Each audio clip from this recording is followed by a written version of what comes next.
नमस्कार। आज बड़ा ही ज्वलंत विषय पर हम आए हैं, बात करेंगे। पूरा उत्तर भारत आज गर्मी की आग से जल रहा है।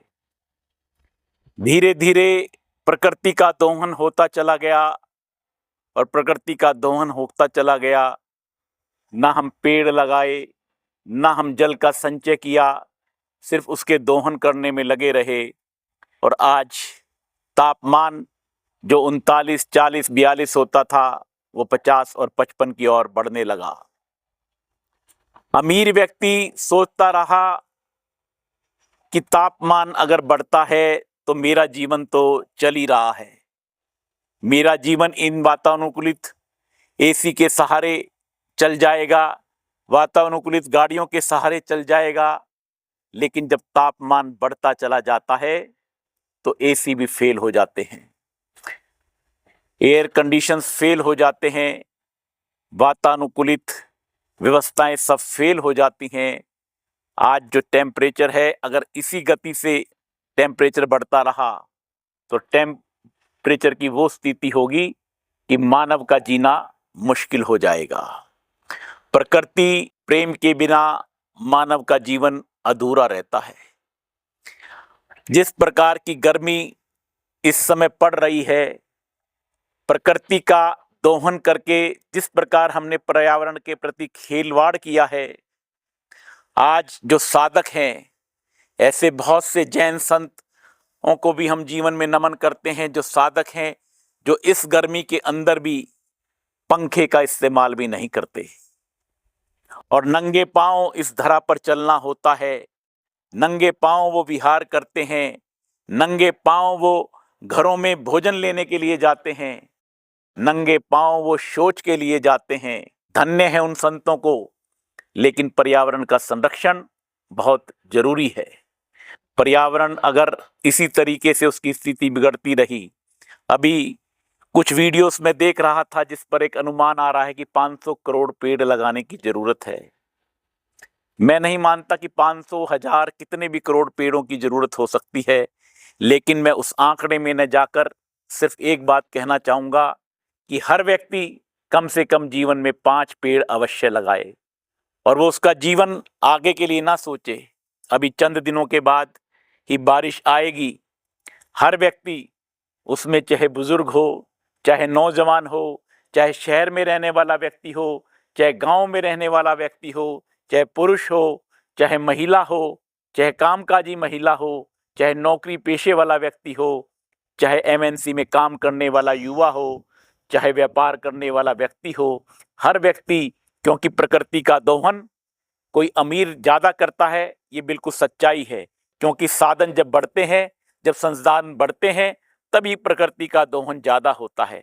कभी ईंधन के नाम पर, कभी घर के नाम पर, कभी साधनों के नाम पर हम प्रकृति का दोहन निरंतर करते रहते हैं।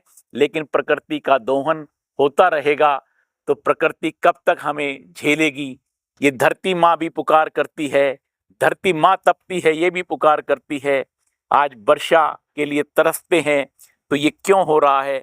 आज विश्व में ऐसे स्थान हैं जहाँ प्राकृतिक वर्षा कराई जाती है, ऐसा क्यों हो रहा है? अगर हम प्रकृति से खिलवाड़ करेंगे तो हमें प्राकृतिक वर्षाएं करानी पड़ेगी। अगर हम प्रकृति से प्यार करेंगे तो वर्षा भी समय पर होगी, गर्मी में गर्मी भी ठीक रहेगी और सर्दी में सर्दी भी ठीक रहेगी। इस ग्लोबल वार्मिंग से बचेंगे, जीवन सुंदर बनेगा। क्योंकि संपूर्ण जीवन इस प्रकृति के संतुलन पर चलता है।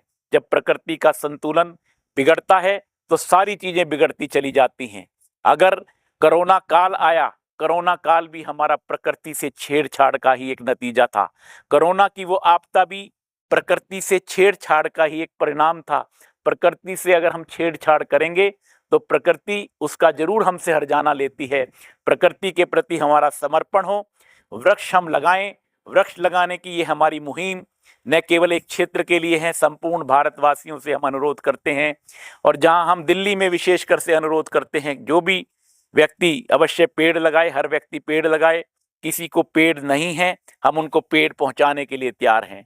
कहीं पर भी पेड़ की ज़रूरत हो, कोई सोसाइटी में, किसी घर में, कोई आस-पास, तो हम वहाँ पर पेड़ पहुँचाएँगे, क्योंकि मैं समझता हूँ आज सबसे ज़्यादा ज़रूरत, आज अगर किसी चीज़ की ज़रूरत है, बड़े-बड़े निर्माणों से पहले अगर ज़रूरत है, तो जिससे वो निर्माण होते हैं, जिससे व्यक्ति के जीवन का निर्माण होता है, जिससे व्यक्ति का जीवन चलता है, उस प्रकृति के निर्माण की आवश्यकता है। और पेड़ हम लगाएँ, पेड़ अगर हम लगाएँगे तो हमारा आज भी सुरक्षित है, हमारा कल भी सुरक्षित है।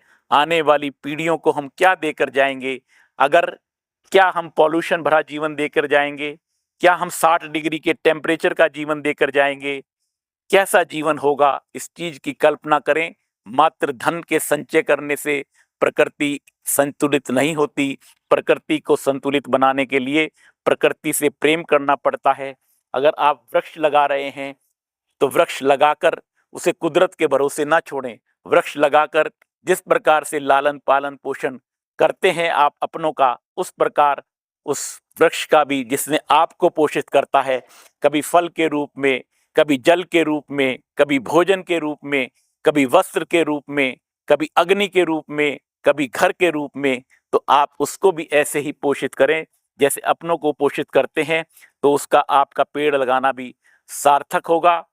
हम और आप सभी इस मुहिम से जुड़कर एक ऐसा वातावरण बनाएं जो वातावरण सबके लिए प्रिय बने, सबके लिए सुखद बने, सबके लिए आनंदमय बने। और आध्यात्मिक दृष्टि से भी जब हमें मालूम है कि पेड़ पौधों के अंदर भी जीव होते हैं, तो वो उनको कटाई और उनकी अत्यधिक कटाई बहुत ही हमारे लिए आध्यात्मिक रूप से भी नुकसानदायक रहती है। तो उनका संरक्षण हो, पर्यावरण का संरक्षण और संवर्धन ही हमारे जीवन को सुंदर बनाता है। उसके प्रति हमारे में एक समर्पण रहे इस बात के लिए, उसी से हमारा सारा अच्छा आने वाला भविष्य अच्छा बनेगा। आपसे अनुरोध है कि आप मेरी इस वीडियो से जुड़कर मेरे को इस वीडियो को लाइक और शेयर करें।